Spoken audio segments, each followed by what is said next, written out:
Ya. El tema que nos concierne es la parte de los diodos semiconductores. Pero para hablar de diodos semiconductores, primero tenemos que entender qué es un material semiconductor, ¿sí? Entonces, cuando nosotros hablamos de materiales semiconductores, se nos viene a la mente dos ideas: materiales conductores y materiales aislantes, que vimos en el primer semestre, ¿verdad? Los materiales conductores, ¿qué me permitían? ¿O qué hacen los materiales conductores? El flujo de corriente y genera. La corriente permite el paso. Permiten el paso de corriente sin ofrecer oposición, ¿verdad? ¿Y qué eran los aislantes? No permite el paso de corriente. No permitían el paso de corriente. Entonces, en el ámbito del primer semestre, ¿cuáles eran esos conductores dentro del circuito? Los cables. Los cables, ¿verdad? Y en el ámbito de aislantes, ¿cuáles eran los aislantes? Las resistencias. Las resistencias, correcto. Entonces aquí viene y aparece un nuevo dispositivo o un nuevo material que ustedes no habían visto en el primer semestre, que son los materiales semiconductores, y se quedan a la mitad. Ellos se quedan a la mitad del camino entre los conductores y entre los aislantes. Es decir, bien pueden conducir energía eléctrica, pero no son tan buenos como los conductores y por ende se quedan ahí, ¿no? Entonces, ¿qué es lo que se ha permitido con el estudio de este tipo de materiales? Pues gracias a ellos, hoy en día la tecnología ha avanzado muchísimo. ¿Por qué? Porque los principales dispositivos electrónicos que nosotros tenemos en nuestra televisión, en nuestro computador, en nuestro celular, está compuesto de dispositivos fabricados con material semiconductor, ¿sí?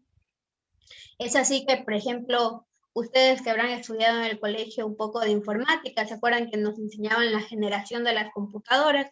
Y decían, la primera generación de las computadoras eran con unos bulbos, ¿verdad? Que era enorme, que solo los que eran genios podían manejar esas computadoras, y de pronto empezó a miniaturizarse, o a hacerse más pequeños estos dispositivos. ¿Cómo fue posible?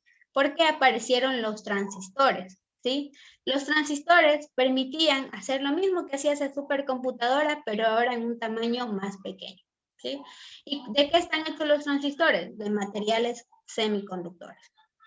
Entonces, para entender esta característica, tenemos que analizar un poquito más allá o hacer un pequeño zoom, ¿no? ¿Qué es este material? Y para ello vamos a estudiar las características químicas, por así decirlo, que me permiten descifrar cuál es el principio de funcionamiento del material para saber dónde se genera ese flujo de conducción. Para hacer este análisis de este elemento, me voy a basar o voy a analizar el semiconductor como el elemento más básico que nosotros tenemos, ¿no? Que nosotros decíamos que el elemento más pequeño que existe pues era el átomo, ¿no? Entonces yo me voy a basar en el análisis o en la composición de ese material a partir del átomo de un material semiconductor. Entonces aquí nos dice que es la partícula más pequeña de un elemento. Sí, eso veíamos en la escuela, ¿sí? ¿Y qué nos decían que eran los átomos? ¿Qué tenían los átomos? Protones y electrones. Correcto, ¿verdad? Nos decía que tenía protones. Nos decía que teníamos protones con cargas positivas. También nos decía que tenían electrones con carga negativa. Y nos decía que también habían neutrones, que eran elementos sin carga, ¿sí? Asimismo, ustedes recordarán que nos hacían dibujar el núcleo en la parte central. Le llamaban el núcleo. Y alrededor nos hacían dibujar líneas, como un planetario, como el sistema solar de donde se encuentra la Tierra, ¿no? Y el núcleo era el Sol, ¿no? Y los electrones vienen a ser como los planetas, ¿no? Entonces esa era la relación que se estableció ya años atrás. Hoy en día seguramente ya de haber variado este análisis del átomo, Pero pues nosotros nos quedamos con esa idea, ¿no? Del planetario. Entonces teníamos el núcleo y tenían las diferentes órbitas donde se encontraban los electrones alrededor del núcleo. Dentro del núcleo teníamos cargas positivas, ¿verdad? Y en las órbitas teníamos las cargas negativas. Entonces de ahí nos enseñaban que cargas diferentes, ¿qué pasaban con las cargas diferentes? ¿Se repela? Se atrae. Se repele. Se atraen, ¿no? No habrán visto. En el amor también saben decir. Cargas diferentes, si son diferentes, se atraen. Iguales, Se repela. repelan, ¿verdad? Se repelan. ¿Sí? Pelean. Pelean, ¿no? Si son igualitos. Lo mismo, ¿no? Entonces, estos electrones que están en la órbita, ellos siempre se van a sentir atraídos hacia el núcleo. Ellos siempre se sienten atraídos hacia acá porque acá están las cargas positivas. Entonces ellos están por aquí orbitando alrededor de esas cargas, ¿no? Entonces vamos a analizar, partiendo de esto, vamos a analizar las bandas de energía. ¿Sí? Vamos a analizar las bandas de energía. Voy a quedarme aquí, ¿no? Aquí está el núcleo con nuestras cargas positivas. Voy a dibujarlo. Sí. Vamos a analizar las bandas de energía, ¿no? Yo voy a decir que aquí está el núcleo, ¿sí? Recuerden que habían cargas positivas y alrededor voy a tener una órbita donde voy a tener electrones con cargas negativas, ¿sí? Acá hay cargas positivas y acá hay cargas negativas, ¿sí? Recordemos, siempre ellos se van a sentir atraídos hacia esas cargas positivas. Ellos se sienten atraídos hacia acá, su nivel de energía les va a hacerse atraer hacia el núcleo. Después de eso, nosotros vamos a decir que este nivel de energía en el que yo me encuentro, en que estos electrones se encuentran muy cerquita del núcleo, se va a conocer como la banda de valencia, ¿sí? Cuando yo digo banda, es sinónimo de energía, de nivel de energía, ¿no? Entonces, esta órbita que está más cerca del núcleo va a ser la banda de valencia, ¿sí? Y los electrones que se encuentran con la banda de valencia tienen menos energía, ¿sí? Ellos no gozan de mucha energía. ¿Por qué? Ellos se sienten atraídos hacia el núcleo y no pueden evitarlo, no tienen esa fuerza suficiente para liberarse de esa atracción y por eso tienen menos energía. Después de esto, vamos a tener otra órbita, ¿sí? Vamos a tener otra órbita.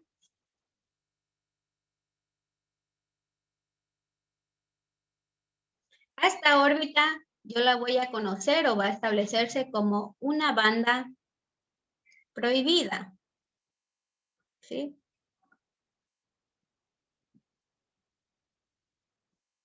¿Sí? Entonces, estos electrones que no pueden superar esa atracción no pueden pasar a la banda prohibida porque no tienen suficiente energía. ¿Y para qué quieren pasar por la banda prohibida? Porque quieren llegar a la banda de conducción. ¿Sí? Que es la banda que se encuentra más alejada del núcleo. ¿Sí? Esta será nuestra banda de conducción. Entonces, digamos que este átomo es la representación del cobre, de un cable que está hecho de cobre. Entonces, yo excito a ese cobre con voltaje, ¿sí? Y al darle voltaje, yo le doy suficiente energía a este electrón que no podía superar esa atracción, le doy suficiente energía para pasar por la banda prohibida. Le doy, como quien dice, las agallas. Ahora sí puede saltarse esa banda prohibida y llega a la banda de conducción ¿sí? Y todos esos electrones que llegan a la banda de conducción, ¿sí? Permiten el flujo de electrones. ¿Y quién me dice que era el flujo de electrones? La corriente. Correcto, ¿verdad? Nosotros cuando definíamos la intensidad de corriente es el flujo de electrones a través de un material, ¿sí? Entonces, con estas bandas de energía yo puedo saber cómo funciona el material internamente y gracias a esto puedo determinar las características de conducción que tiene un material, ¿sí? Ahora sí, veamos las gráficas que tenemos aquí.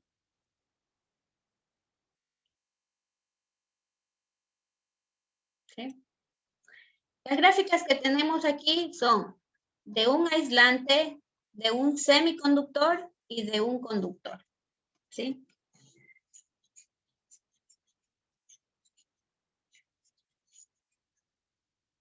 Entonces, en un aislante, este cero, yo voy a representar que es el núcleo, ¿sí? Recordemos que la banda de valencia era la que estaba más cerca del núcleo, ¿sí? Entonces, aquí en la banda de valencia hay muchos electrones, ¿sí?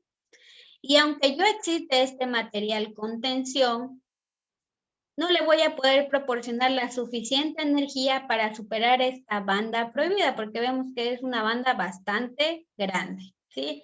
Ellos, por más que yo le excite, digamos que tengo un plástico, una madera, yo por más que le pueda proporcionar voltaje a ese material, nunca va a cruzar un electrón por aquí, ¿sí? O tal vez, pero no va a poder llegar a la banda de conducción, ¿sí? ¿Por qué? Porque necesita alcanzar un nivel de energía muy grande, ¿sí? Entonces no llega a la banda de conducción y por ende no hay flujo de electrones, que quiere decir que no hay intensidad de corriente. Mientras que veamos la banda del conductor, vemos que la banda de valencia, ¿sí? El oro, por ejemplo, ellos tienen un solo elemento libre. Entonces, vamos a simular que tenemos un solo electrón, ¿sí? Excitamos a ese elemento, digamos que es oro, ¿sí? Y él básicamente no necesita nada, simplemente con que le ponga instantáneamente, no tiene que superar nada de energía. Él enseguida va a llegar ¿a dónde? A la banda de conducción, ¿sí? No necesita casi energía. Y si llega a la banda de conducción, hay flujo de electrones, y si hay flujo de electrones, hay flujo de energía o flujo de intensidad de corriente. Y en los semiconductores, pues es lo mismo, ¿no? Tenemos el electrón, ¿sí? Por lo general son de 3 elementos, el silicio, perdón, de 4 elementos, ¿sí? El silicio, la banda prohibida, ¿sí? Excitando este silicio, sí necesita alcanzar un nivel más o menos de energía, ¿sí? Pero se le hace un poco complicado llegar acá. En su estado puro, al material semiconductor se le hace un poco difícil llegar a la banda de conducción. Es por eso que normalmente se les pasa por procesos de dopaje. Pero ya vamos a hablar de eso, ¿no? Para poder llegar acá y generar un flujo de electrones, es decir, conducción de electricidad. En función de estas propiedades eléctricas que les he mencionado, nosotros vamos a decir que aquí he puesto algunos ejemplos de aislantes, por ejemplo, el hule, el plástico, el vidrio, la mica, el cuarzo. O por ejemplo, los tipos de conductores más utilizados que nosotros tenemos, pues son los metales, básicamente. Y los metales puros, o en su estado puro, que normalmente se utilizan, pues son el cobre, la plata y el oro, y pues son de un solo elemento, ¿sí? Y ejemplos de los materiales semiconductores, ¿sí? Podemos decir que hay el silicio y el germanio, que son materiales intrínsecos, ¿sí? ¿Qué quiere decir un material intrínseco? Quiere decir que es un material puro, es decir, el silicio, estoy en una minería y voy y extraigo el silicio, y yo le voy a poner el proceso adecuado, le voy a quitar, no sé, tiene restos de carbón, tiene restos de otros metales o de otros materiales semiconductores. Yo le voy a pasar un proceso de tal forma que yo logre extraer silicio puro, ¿sí? Ese es un material intrínseco, el que yo logré obtener de la naturaleza y mediante un proceso de limpieza adecuado obtuve un material puro, ¿sí? Ese es un material intrínseco. Y los más comunes son el silicio, el germanio y el carbón, ¿sí? Los semiconductores suelen ser de 4 elementos, ¿sí? Pero los mejores semiconductores que nosotros podemos tener, pues ya son combinaciones de 2 materiales. Por ejemplo, combinan el silicio con el boro, o combinan el arseniuro de galio, combinan, ya es un semiconductor compuesto que sirve para fabricar los LED que emiten luz.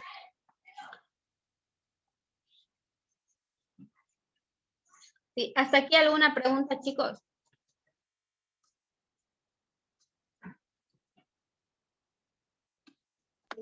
Por el momento no hay. Listo. Entonces, aquí un poco de lo que ya les había dicho, que es un material que es extraído cuidadosamente para que sea puro, ¿sí? Y ustedes dirán, si yo tengo que coger un material semiconductor, ¿sí? Un material semiconductor en su estado puro, intrínseco, por ejemplo, el silicio, que es el más utilizado, ¿sí? Y yo para mejorar esas características de ese material, tengo que agregarle ciertas impurezas, y agregar impurezas a un material se conoce como dopado.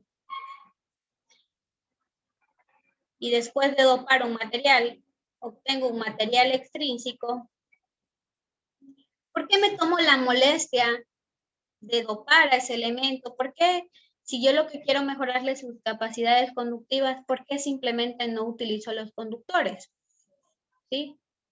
Como el oro, la plata, el cobre.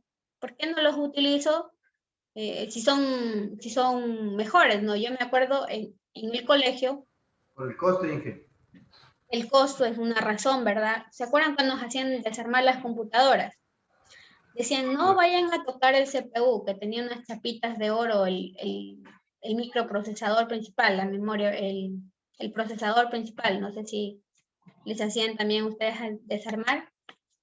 Y tenía unas chapitas de oro y decían, no vayan a tocar, que se daña, que no sé qué, que descárguense para poder estar acá. Pero toda la demás placa de ese procesador, la placa madre que le decían, tenía pequeños circuitos integrados, ¿verdad?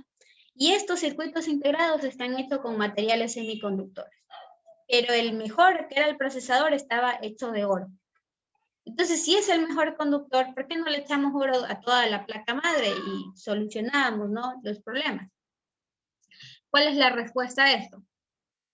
Simple. Los materiales semiconductores tienen un coeficiente de temperatura negativo. ¿Qué quiere decir esto? Que conforme va aumentando la temperatura en un material, la conductividad de ese material se mantiene, ¿sí?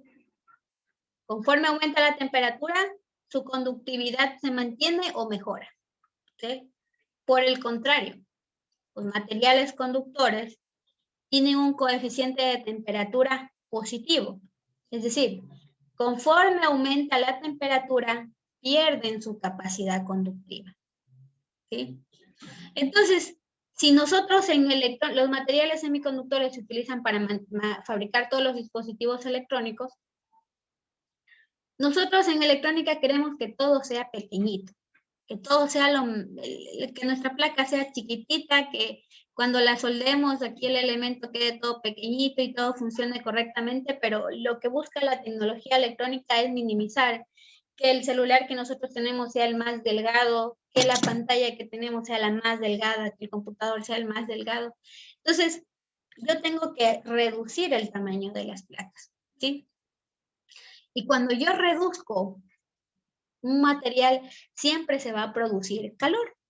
Eso es algo inevitable. En todo lo que trabajamos en electrónica y en electricidad, nuestro mayor enemigo siempre es el calor, ¿sí? Porque es pérdida, porque puede dañar nuestros elementos, ¿sí? Entonces, ¿sí? Por eso utilizamos los materiales semiconductores, porque queremos que todo sea más pequeño, ¿sí? Y si utilizamos los conductores y estamos haciendo este celular, al rato de estarlo utilizando, ya estuviera caliente, ya se hubiese dañado. Pero como utilicé semiconductores, lo mantengo frío, a pesar de que de vez en cuando se caliente, tiene sus disipadores, puedo manejar, ¿sí? Esa es la respuesta de por qué se siguen utilizando o por qué utilizamos materiales semiconductores. Abel nos decía otra cosa, el costo, ¿sí? Por ejemplo, ustedes han visto las líneas de distribución, de las líneas de media tensión. ¿De qué creen que está hecho el cable que llega a la luz, al transformador y llega a su casa? ¿De qué está hecho ese material, esos cables? De cobre. Aluminio. De aluminio, ¿sí? De cobre tenemos las instalaciones de nuestras casas, tenemos con cables de cobre, ¿verdad? Pero lo que interconecta toda la luz en nuestra ciudad es de aluminio puro. Es de aluminio, ¿sí? Y acá tenemos en nuestras casas, ¿sí? Porque el aluminio es más barato. Imagínense tender redes de cobre en toda la ciudad. Dios mío, se queda pobre el país solo invirtiendo en líneas de cobre, ¿no?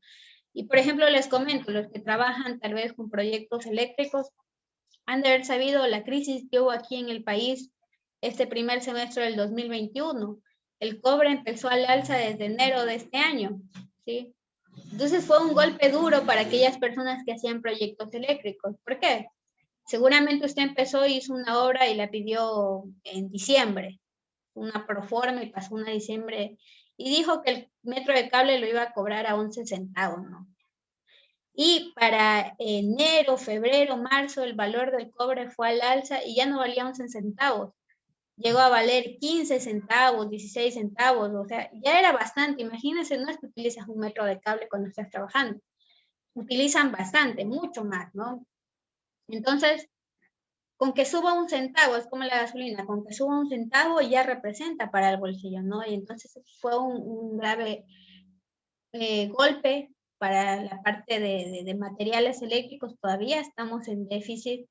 Y lo peor de todo es que el cobre se construye en los transformadores, los breakers, los fusibles, todo tiene cobre, todo lo que es eléctrico tiene cobre, ¿sí? ¿Y por qué era esto? ¿Por qué fue que hubo ese déficit del cobre y por qué estamos con esta especulación en los precios? Porque durante el 2020 tuvimos una pandemia y nosotros somos productores de cobre en nuestro país, pero no hubo extracción de cobre, ¿sí? Y la economía se reactivó recién en enero de este año. Entonces, ¿qué fue lo que las personas hicieron? Ese cobre que tenían guardado del 2019, porque no extrajeron nada en el 2020, lo utilizaron para el 2021, pero se acabó porque se reactivó la economía, pero súper, mucho más dinámico de lo que estaba en el 2020, fue prácticamente no se hizo nada, ¿sí? Entonces ahora se empezó a especular con el precio, esperemos que se estabilice ya en este mes, se empiece a estabilizar el valor, ¿no? Entonces eso era como un dato que les quería compartir, ¿no? Entonces, algo me iba a decir líder por ahí, que le corté. Dije, como usted dice eso de los cables, no sé si se ha dado cuenta que los chatarreros cuando eso está recontra caro comienzan, ya no compran mucho y cuando ya está barato lo compran más, o es al revés, no me he dado cuenta. Bueno, no me conozco el negocio del chatarrero, pero asumo que sí debe. Ahorita, por ejemplo, encuentra por ahí una barra de cobre y todo eso lo puede ir a vender tranquilamente. No sé si el chatarrero está vendiendo alto o bajo. A veces lo que yo no entiendo, porque hay veces donde pasan jodiendo cada rato por el barrio y hay veces que no vuelven. Entonces, ¿por qué dicen que se eleva o baja? Normalmente no suele especularse tanto el valor del cobre. Por ejemplo, casi nosotros, este año es un año difícil y no solo en la parte eléctrica.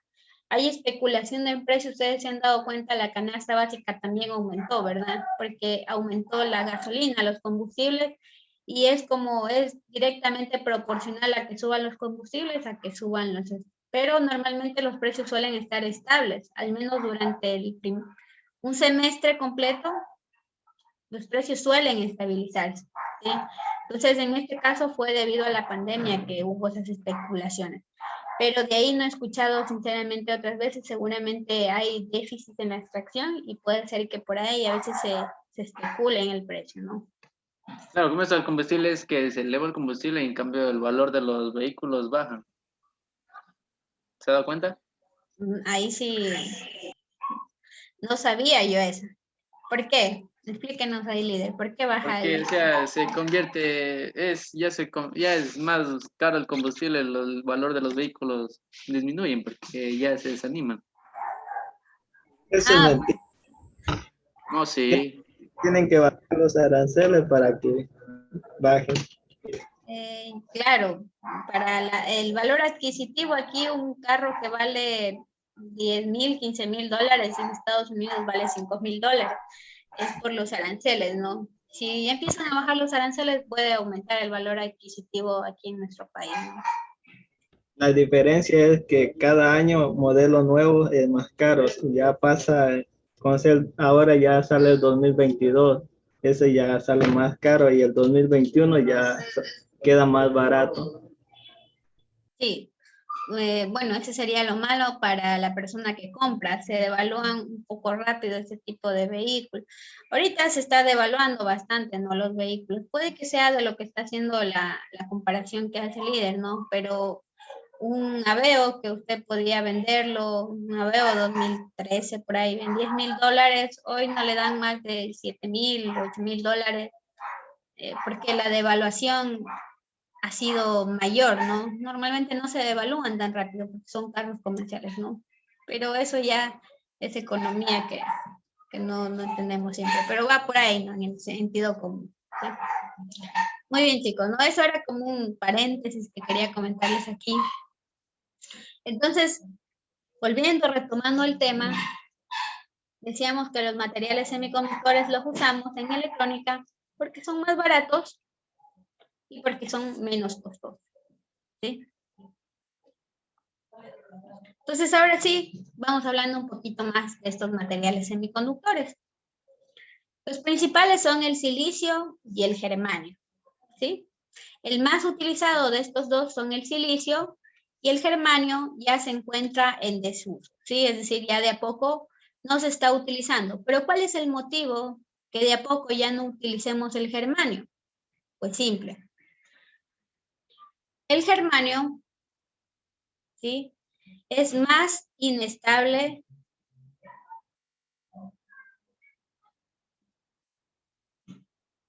¿sí? Más inestable a altas temperaturas.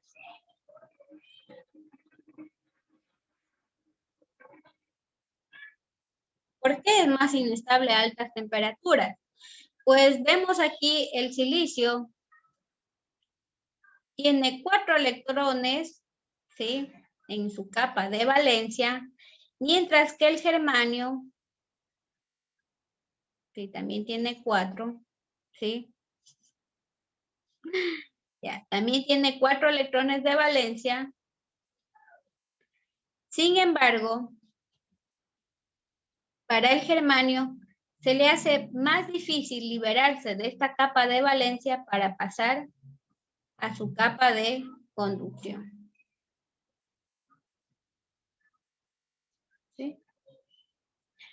Y si a un elemento se le hace muy fácil pasar a la capa de conducción, actúa como un conductor. Quiere decir que va a ser mucho más sensible a la temperatura. Es por eso que de a poco la industria se ha enfocado más en desarrollar materiales a base del silicio.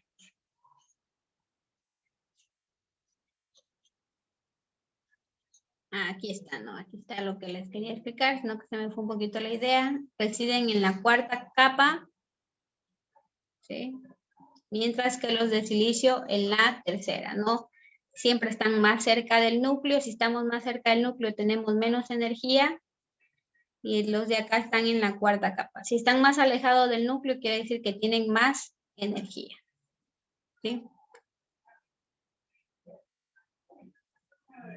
Y eso los vuelve inestables.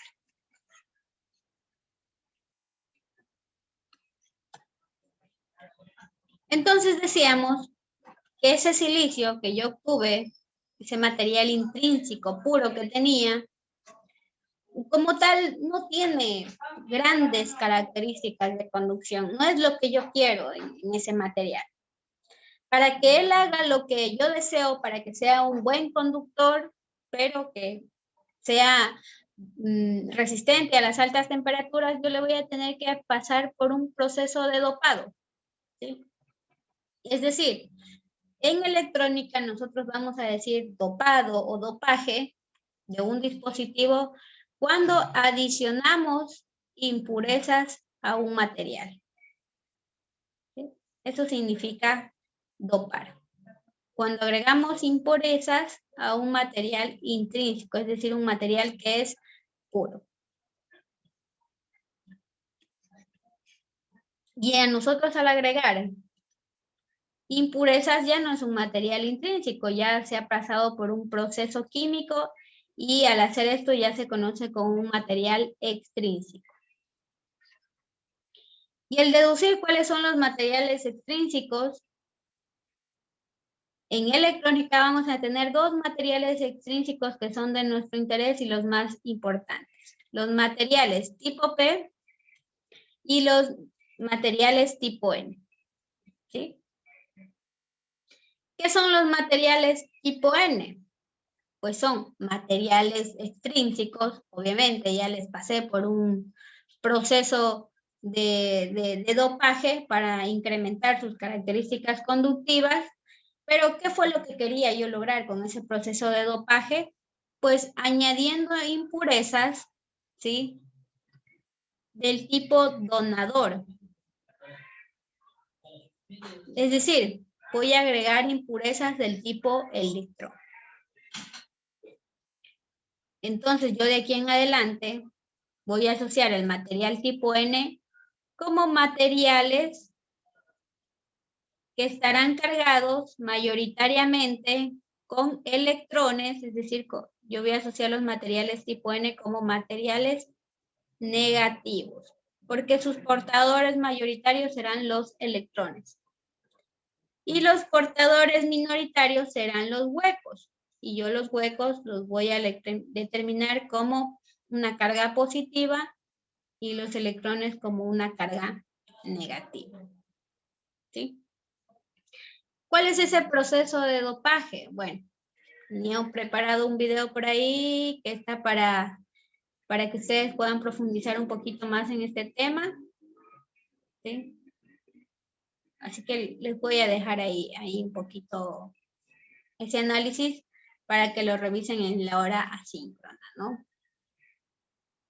Y vamos a tener los materiales tipo P. Yo acá les resumo lo que es de nuestro interés. Los materiales tipo P yo los voy a conocer como los materiales positivos. ¿Sí? Es decir, que están cargados positivamente.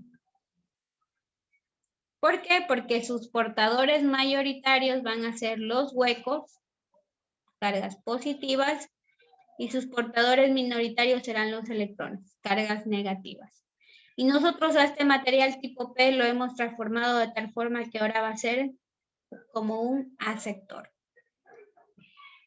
¿Sí? ¿Por qué digo donador y aceptor? Recuerden lo que les había dicho. Cargas iguales se atraen, ¿verdad? La carga positiva ya no la vamos a representar así, la vamos a representar como si fuera un hueco nomás, ¿sí? Aquí dice hueco, no, la carga positiva va a ser un hueco. Y recordemos que ese electrón se siente atraído por este hueco porque es carga positiva y él siempre va a querer llegar donde ese hueco, ¿sí? Entonces este electrón, los huecos no se mueven. Los huecos siempre van a estar ahí, con cargas positivas. Son los electrones los que se sienten atraídos por estos huecos y empiezan a saltar, ¿sí? Pues, por ejemplo, aquí está un electrón, ¿sí? Que se sintió atraído por este hueco y también puede ir siguiendo el flujo, él va a seguir saltando hacia los huecos, ¿no? Porque recuerden que cargas diferentes se atraen, ¿no? Entonces este electrón estuvo por aquí, empezó por aquí, entró a este hueco, se sintió más atraído por el siguiente, saltó acá y viene y se siente atraído por acá, ¿no? Eso se conoce como flujo de electrones, ¿sí? Flujo de electrones. Quiere decir que este hueco es el aceptor porque acepta al electrón, mientras que el electrón sería el donador, ¿sí? Porque es el que va sintiéndose atraído por esas cargas positivas, ¿no? Por eso se llama aceptor y donador, ¿sí? Y entender este criterio tan sencillo como que las cargas diferentes se atraen, nos va a permitir entender el funcionamiento del diodo, ¿sí? Entonces aquí una representación de lo que les acabo de decir, ¿sí? El material tipo N va a tener más cargas negativas y va a tener menos huecos, es decir, menos cargas positivas. Y el tipo P va a tener más cargas positivas y menos cargas negativas, ¿sí? Y la combinación de estos dos, cuando tenemos estos materiales combinados, el hueco con electrón, será un ion donador o iones aceptores. Esto en cuanto a la estructura de estos dos tipos de materiales. Entonces, una vez que ya definimos el material tipo P y el material tipo N, ahora sí vamos a definir qué es un diodo semiconductor. Nos volvemos a conectar, chicos.